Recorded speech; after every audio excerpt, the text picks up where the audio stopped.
Hi, welcome to Kermie and the Angels. My name is Dr. Kermie Wohlenhaus. I'm an angelologist and a clairvoyant and an author.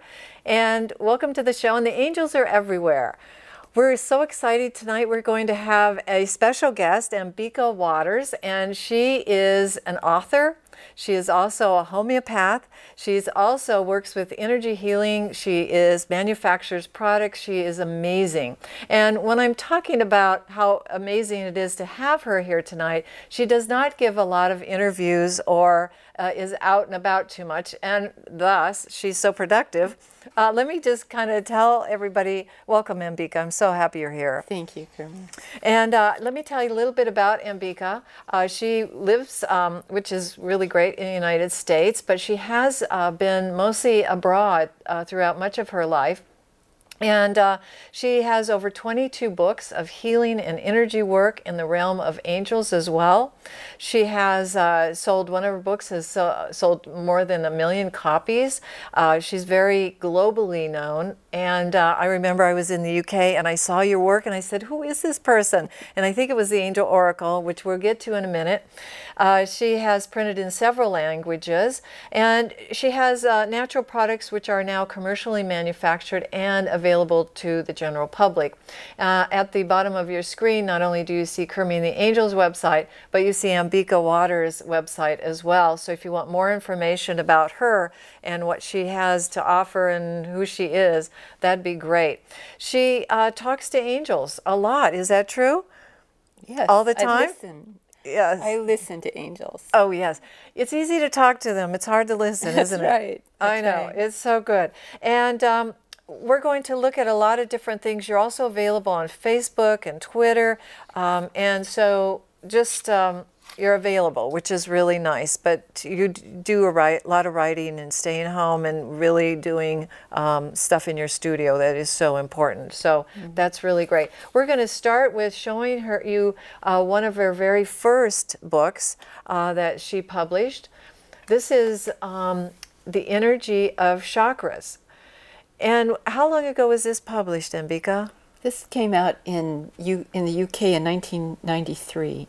And then it came to America in 96. Okay, great. And I'm just going to show you about 4 different types of books. And then there was this one, the homeopathic color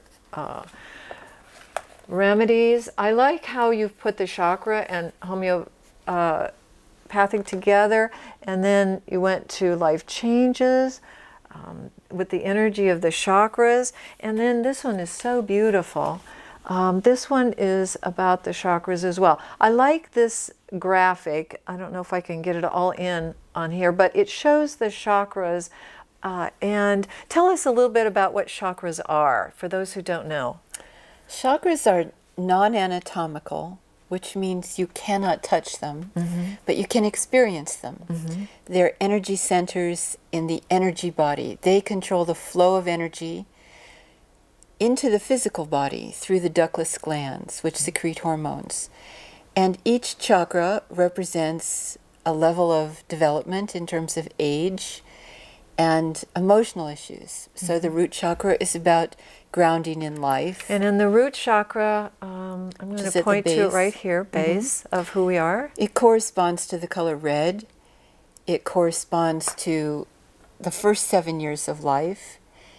And it's about anchoring ourselves in the physical world. It's about shelter, it's about food, it's about having the wherewithal to live our lives and do what we want to do. You can't do it without being grounded and sensible and practical, and that's the root chakra. It's like the administrative energy. And then we move up to the sacral chakra, which controls the flow of energy into the pelvis. And it has a lot to do with reproduction. It has to do with money. It has to do with pleasure.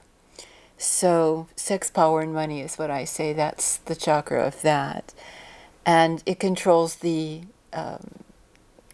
genitals and the reproductive organs.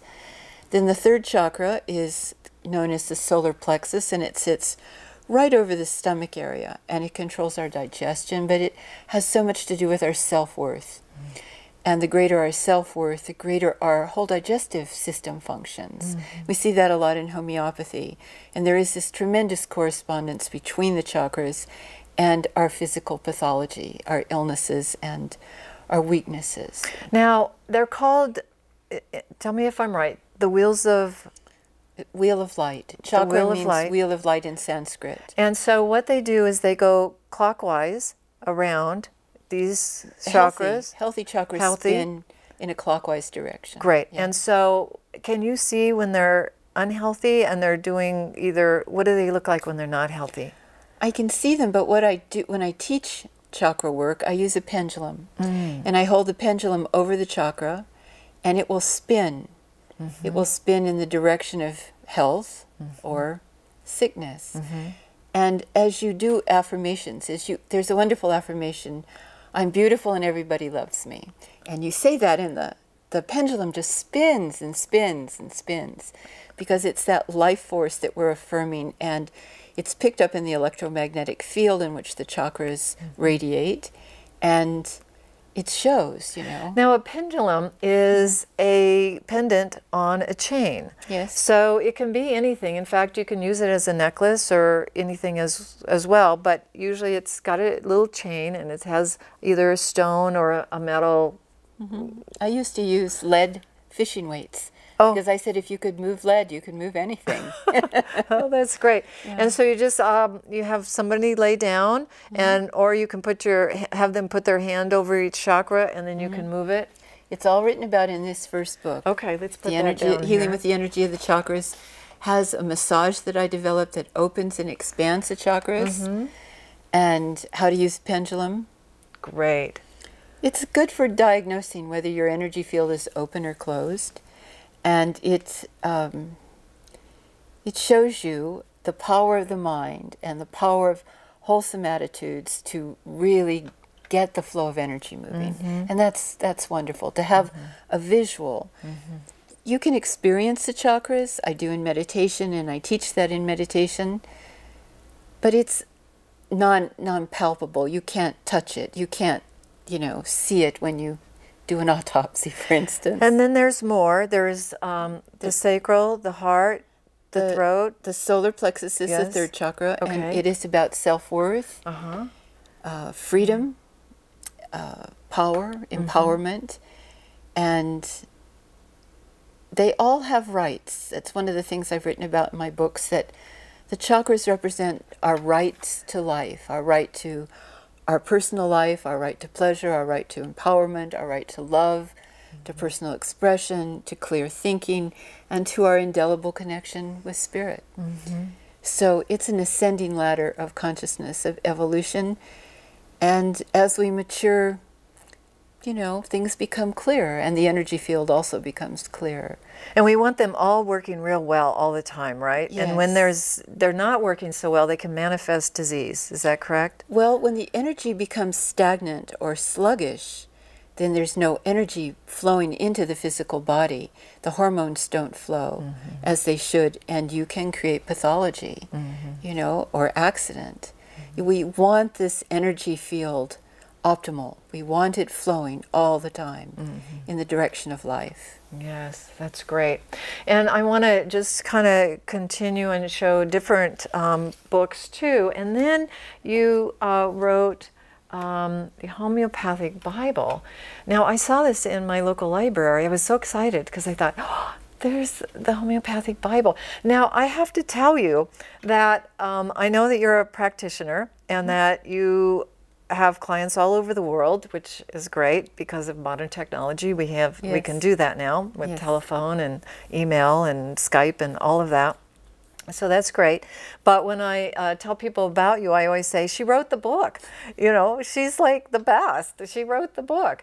So I love that this is such a beautiful book. And so you've also been doing some products. So I like how you're putting the chakras and homeopathic together. And then not only that, but tell me about the angels.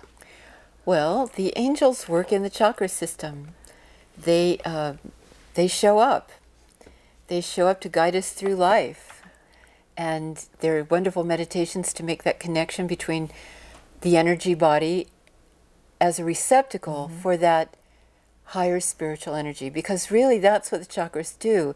It's not just that they move energy into the physical body, they become the conduit for higher spiritual energy. The angelic realm has to have a way to access inspiration and our connection. So when the throat chakra, for instance, is open, it's known traditionally and mythologically as the mouth of God.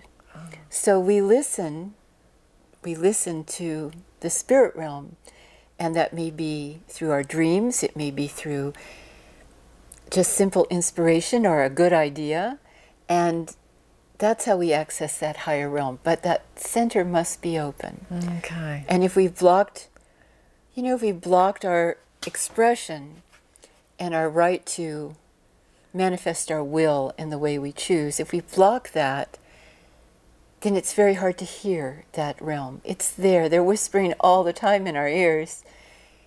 If we have trouble saying, I love you, or you're wonderful, or life is good, or I want that. Or the truth. Or the truth, yes, or the truth. And hopefully that is the truth.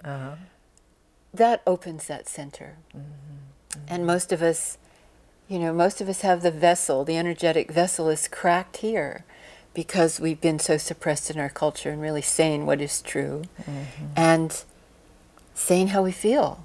Great. And I know that what we were talking about earlier is it's easier to talk to angels, but it's hard to listen to them.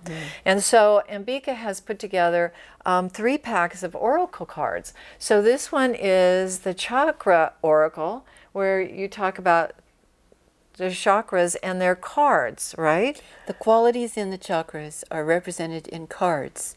So you can do throws, as they say, and you can read what's up for you at the moment and which chakra needs working on. And all the chakra cards have affirmations on them. They're lovely. Oh, that's great. And then the next one, I love how you have a progression here, is bring the healing power of plants into your life. And these are cards as well. And do you use these when you're seeing patients or anything? Or do you? No, these are just for us, ordinary people. And so that we have access to listening better and to do actually our own healing. And then there's another one too, which is the one that is the million seller. And this is the one that I saw at in the United Kingdom, was the Angel Oracle cards. Oh, they're so beautiful. Thank you. So, and I want to show people, there's some pictures of the cards as well. So we're just going to, I don't know if this will show up, but they're just lovely. And I thought, who is this woman? I need to meet her. So we don't have the cards represented today, just the books, but I'm so glad that you brought these. And so these cards are just such service to all of us to listen. And when you do a card, and then you think, no, that's not true, that's me or something. So we just kind of go with that, don't you? Do you just say, whatever you pull is perfect? It's always perfect. And it'll teach you something about whatever situation is unfolding for you, and it'll teach you how to listen, because it is guidance. It's wonderful guidance. I do it every night before I go to bed. Every night. I just want to know, okay, show me tomorrow. How is tomorrow going to unfold for me? And it's usually spot on. It's never not been in all these years. It's scary when it's not the best thing in the world to hear. Well, then you're prepared. Yeah. Then you're prepared for something. Okay, we're going to move right along because there's so many books that you have, and I just want to show everybody this is gorgeous book. This is so beautiful. And then you started writing about angels, purely, which I love. Angel Blessings for Babies. Tell me a little bit about this one. And it's so gorgeous inside. This is a beautiful book. It was published in the UK by Carolyn Brown Publishers, and they said, what would you like for art? And I said, I'd like the Raphael Madonnas. And they said, they're very expensive and they're owned by the Catholic Church. And I said, well, you asked me what I wanted. So they put them in there, and they are really beautiful. Oh, that's and they're beautiful. prayers and meditations. They're for parents. They're for grandparents. They're for aunts and uncles, sisters and brothers. They're for lost babies. They're for the world. It's a lovely gift book. And I've had a lot of young mothers write me letters and thank me for creating this book for them. And I like it that you use the Madonna for all the babies. That's just beautiful. Yes. And the Putti angels. I see some Putti angels down here. So that's so great. Beautiful book. And then you went to the angelic year. Boy, you are busy, Ambika. Do you love to write? I love to write. That's what I love. I love to write. Yeah. That's what I love more than anything. That's great. That's great. And I love to write too. It's just like, oh. But this book is so beautiful as well, The Angelic Year. And tell us a little bit about that, Healing Through the Angelic Meditation. So this gives us meditations. Yes, it's based on the zodiac. So it has the 12 months, the 4 seasons, the archangels of the 4 seasons, the archangels of each sign of the zodiac. It has a little discourse.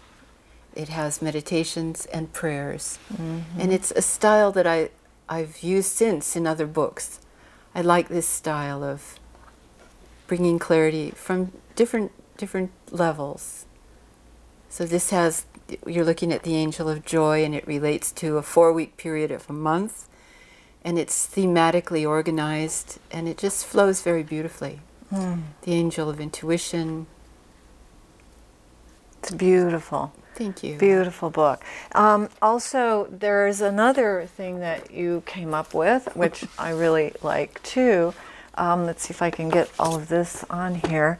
It's the Angel Blessing Stamps. Tell me about that. And here's one. This is a package that has not been opened. So it's a collector item. Oh, no. It's published by Canary, and it's got wonderful little stamps that you can, stamp and these are the stamps? A little bit? There are Okay. 12 of them, and you Nice. can, put them on your checks or your letters, or make Valentines out of them, or little gift cards. They're lovely. And there's a little booklet on the angels as well in there. Nice, nice. And then your newest, which I'm really excited about too, is you put it all together into this book, The Healing Power of Angels. And in this book, you have taken chakras, you've taken all kinds of everything that you've learned, and you have a lot of affirmations in here, meditations, how to heal your physical body. So tell me a little bit about all of this. It's a kind of I love this because it's a culmination of your work so far. Well, I had done a lot of work on chakras. I've written 8 books on the chakras, and I've been studying homeopathy for years. And one day I was sitting on the beach, and I was very, very sad, and I was crying. And suddenly I had this awareness of not only of energy, but of angelic energy. And it was in a chakra. And I thought, an angel in a chakra? And it was, I stopped crying instantly and started asking questions. What is this? And how does this work? And it took me 8 years of working with this energy from that moment of sitting on the beach. 8 years of developing a way of accessing the wisdom and knowledge in my body, not in cards, not outside of myself, not even tuning in. It was just simply within my own energy field. And after 8 years, I felt I had enough knowledge of how this worked to start writing about it. And a lot of these books have taken that long to write. Wow. And I love, oh, this is my book that you gave me. Thank you so much. I love this, your very beginning. Angels are with everyone and lead us and provide that whatever befalls us shall turn to our good. Yes. I love that you put that right at the beginning of your book. And and you talk a lot about angels in this book and how important they are for us and this earthly journey that we have and these meditations and affirmations. And I can imagine that when you were writing this book that you were just channeling this angelic energy. And I just think, oh my gosh, you were probably like, oh, wild. Did you paint during this time too? Yes, always painted, always. And painting's become more and more important. And now I work with clay tiles, you know. Okay, that brings us to your project. What are you doing now? Well, I'm doing 2 books now. I've been doing a study of Kabbalah for about a year, the Tree of Life, and the Sepharith, which are very similar to the chakras. And this is from Jewish tradition? Yes, ancient Jewish mysticism. Yes. And my family roots are Jewish, so it's really helped me understand my own background. And it's a form of development, like the chakras. It's a process of moving to a higher plane through each one of these fields. And so I started doing ceramic tiles and built the Tree of Life in my backyard. And then I'm also working on a very physical book on the soul of sexuality and the spirit of pleasure, because I think they're very important aspects that we get that one right this time round. And I don't mean just to spiritualize it, but that we incorporate it in our spirituality. So I'm writing about that, and that has a lot to do with the products that I've developed, the homeopathic products. Good. And you also have done books on martyrdom that have led into the power of holding our own power and the, I guess, the separation of the flesh and the spirit. The book on martyrdom, putting it together, that was my original intention, was to understand the nature of martyrdom and why people choose suffering rather than pleasure. But I realized it was something that I could only heal in myself. It was something I had to work on. And I went to Israel for a couple of months because it was the epicenter of martyrdom for, 3 major religions in the world. And it was an outstanding experience of starting to transform that in my own life. And then I came to the awareness that it was truly the acceptance of pleasure and sexuality that healed that form of suffering. So that's what this new book is about, and it's being published, e-published. And you're going to be publishing all of these on ebooks, aren't you? Yes. So that's really great, because most of these have come about and been published before ebooks even were a thought. Yes. So these books were originally published in the early 90s and through the 90s, and now it's time to use the technology and get it out there for people. Good, good. And they need to, because some of these may be out of print from the publishers, and so when publishers are out of print, then that means it comes back to you as the author. And if they haven't done anything for a certain amount of time with it and they've gone out of print, then the authors get the rights back, and then you can either resell them or you can do what you want to with them. So I'm so happy that you're empowering yourself to get these books out because they're so important. There was a time you were telling me the story about when you went to Prescott to do a kind of a marketing kind of thing, and here's this little bookstore in Prescott, Arizona. And so what happened, and because she doesn't get out very much, she doesn't know how she has affected so many people. So tell a little bit about that story when this man said, oh my gosh, I got your book, you changed my life. Well, it always surprises me. I don't write a book thinking about people reading it. I just have a huge need to express myself. This is what I have to get out. So when people say, oh, I read your book, it changed my life, knocks my socks off, really. Oh, that's so And good. it's lovely. It's lovely. I'm so glad that you're getting the acclaim that you deserve, because you've just written so much and have been of such great service to the planet and those upon it. So, and the angels. We're running out of time. Here is Ambika's contact information, as well as Kermie and the Angels. Just call it www.kermieandtheangels.com or Ambika at Life Energy Medicine. That is your RS.HOM is your business, and you can know everything you want to know about Ambika. Thank you so much. Good night. Thank you, Kermie. Thank you, Ambika, for being here.